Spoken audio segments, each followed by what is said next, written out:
Satu pesanan untuk lelaki. Jadilah lelaki yang menjaga perasaan perempuan. Okay, Fatih. Satu pesanan untuk lelaki. Jangan pukul bini. Bini tinggalkan keluarga untuk kau. Jangan pukul bini. Okay, Hana. Satu pesanan untuk lelaki.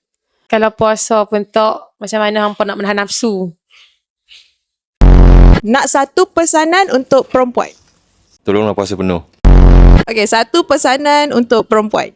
Janganlah menganjing time bulan puasa tu. Korang dah tak puasa tu duduk diam-diam je. Ini buat live lah, menganjing makan lah, hantar kat status. Macam tak payah. Aduh. Satu pesanan untuk perempuan. Lapar makan je. Okay, satu pesanan untuk lelaki. Puasa lah, sedangkan Nabi pun waktu perang pun puasa. Satu pesanan untuk perempuan. Semoga tarawih penuh ha.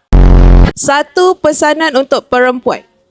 Jagalah maruah anda. Ingat bini saya kat rumah. Saya sebenarnya takut kot nak bagi kata-kata kat rumah ni. Saya happy kat dia.